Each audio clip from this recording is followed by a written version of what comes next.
வேணும் எனதரசே மனுவே இஸ்ரவேல் சிரசே வரவேணும் எனதரசே மனுவே இஸ்ரவேல் சிரசே அருணோதயம் ஒளி பிரகாசம் அசரீரே ஓரே சருகேச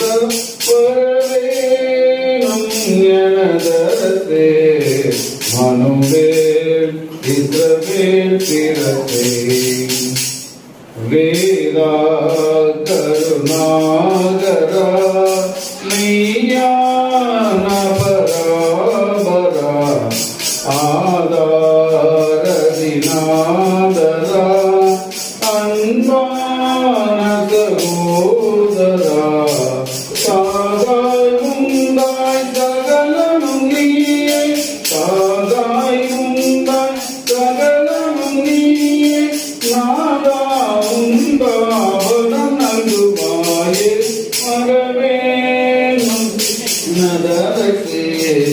மனுவேல் இஸ்ரவேல் சிரசே வானோர் தொடும் நாதனே மறையாகம போதனே காணாவினரிசீதனே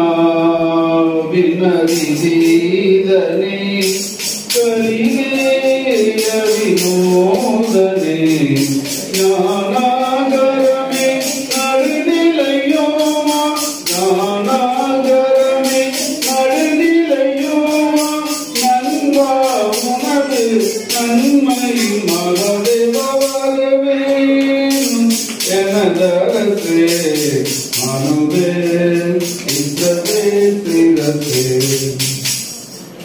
என்ன ஒரு மெசேஜ், கடவுள் ஏசப்பா எதுக்கு பிறந்தாரு?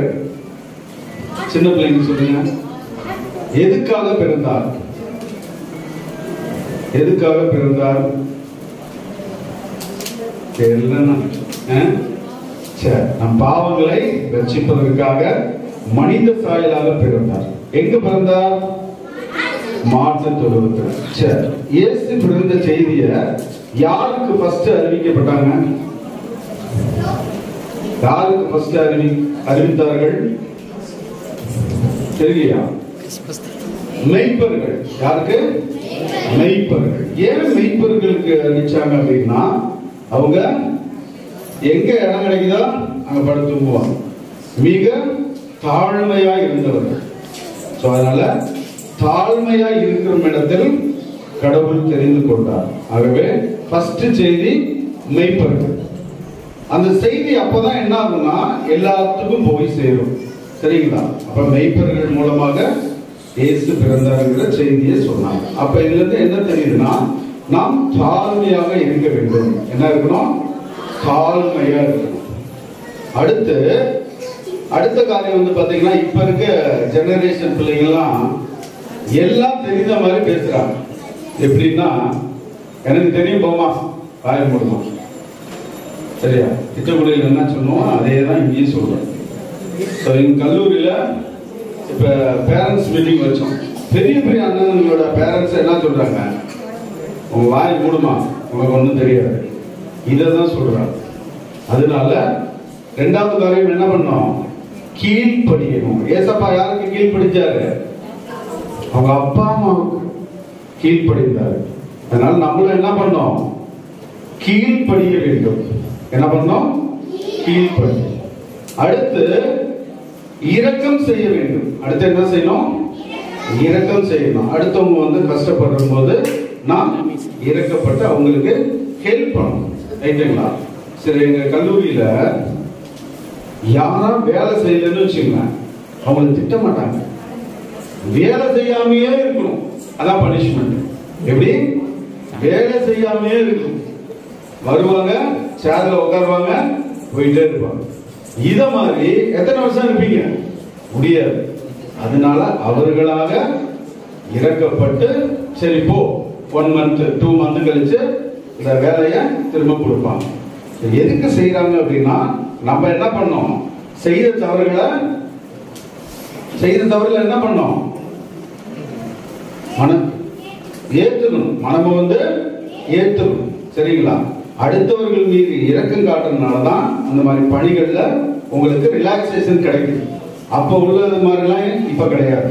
அப்ப 3 காரியத்தை இந்த கிறிஸ்துமஸ் காலத்துல தெரிஞ்சுக்கணும். என்ன பண்ணோம்? தாழ்மையாக இருக்கணும், அடுத்து கீழ்ப்படிய வேண்டும், 3வது இரக்கம் செய்ய வேண்டும், அடுத்தவர்களுக்கு இரக்கம் செய்யணும். 5 அப்பம் 2 மீன் யார் எடுத்துட்டு வந்தா? 5 அப்பம் 2 மீன் பிரசங்கம் நடக்கும் போது யார் எடுத்துட்டு வந்து கொடுத்தா? எல்லாம் மறந்துட்டீங்களா? சின்ன பையன் தான் என்ன போல தேவராஜன் மாதிரி சின்ன பையன் எடுத்துட்டு வந்து கொடுத்தான். அப்ப சின்ன பிள்ளைங்க என்ன பண்ணணும்? அடுத்தவர்களுக்கு உதவி செய்யும் மனப்பான்மை இருக்க வேண்டும். அதுக்காக தான் இந்த சின்ன பையன் உங்க அப்பா அம்மா கொடுத்த அந்த 5 அப்பம் 2 மீனை அங்க சீசர்கள் கொண்டாந்து கொடுக்கும் போது ஆசீர்வதித்து அதை 1க்கு 100ஆக மீதி அடையும்படியாக கடவுள் கிரியை செய்தார். ஆகவே இந்த கிறிஸ்துமஸ் காலத்துல 3 காரியங்களை மனசுல வச்சு நம்ம என்ன பண்ணோம்? கிறிஸ்து வருகையின் காலத்தை நம்ம எதிர்நோக்கி அடுத்தவர்களுக்கு கிறிஸ்துமஸ் வருதுங்கிற நிகழ்வை சொல்லணும். எப்படின்னா கேக் கொடுத்து அப்படி கிடையாது, நம்மளுடைய செயல்முறை மூலமாக நாம் கிறிஸ்தவன் அப்படின்னு சொல்லி நம்ம வெளிப்படுத்தணும். Okay, anyhow wish a happy Christmas and a happy New Year. இத்தக்குடி திருச்சபையின் சார்பாக அனைவருக்கும், ஆலயத்திற்கு வந்திருக்கிற ஒவ்வொருவருக்கும் merry Christmas and advance happy. Thank you.